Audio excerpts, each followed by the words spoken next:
in a way that we can do more technology. This afternoon I want to talk to you about technology.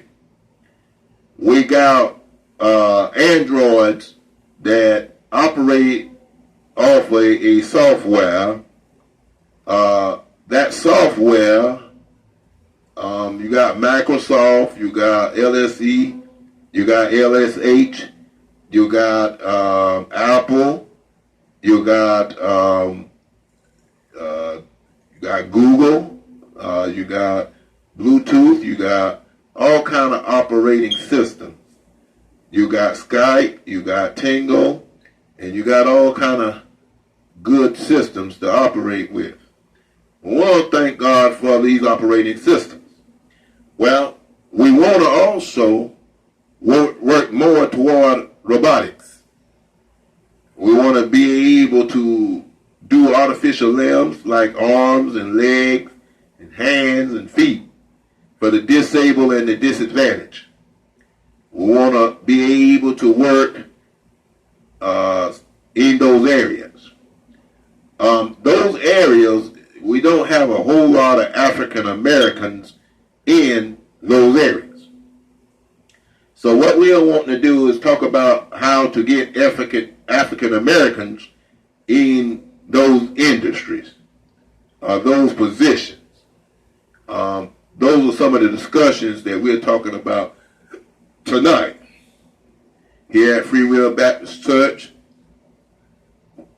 we ask for contributions to help the church, but at the same time, we are trying to educate our African American folks and Caucasian folks and whosoever will about the technologies of this world today.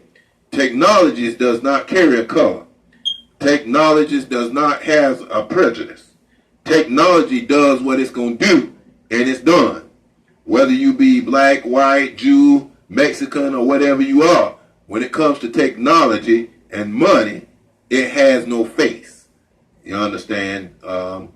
We are in a era now where your knowledge is your way. If you have no knowledge, you know, folks tend to walk away. Folks tend to not want to be around you because you don't want to understand. You don't have to know how to read to understand. You don't have to know how to write to understand. As long as you try to understand something and see what the new era is, then you can work, you know, do something good. But one of the things that we are learning about the new era is that walking with your pants dropped ain't gonna get it. The second thing is walking with your gun ain't gonna get it. Because while you walking with a gun and your pants dropping some drugs, somebody else selling some drugs and somebody else making some real money. Somebody else doing some real things. Then you get concerned because you don't have it. This concern is supposed to be on a higher level. You're supposed to be in a position where you don't have to get mad. You want to be able to count your stacks and get happy. That's what God says. You want to be able to count your stacks and get happy, but at the same time, you want to be in humility. You want to be able to live a lowly life in a way where you can be happy.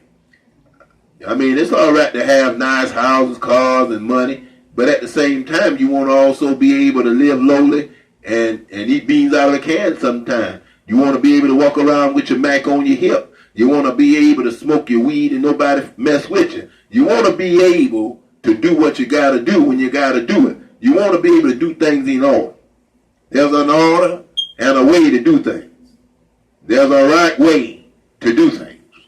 Nobody don't care about you being gay. Nobody don't care about you smoking your weed or smoking your crack or smoking your heroin. Nobody don't care about that.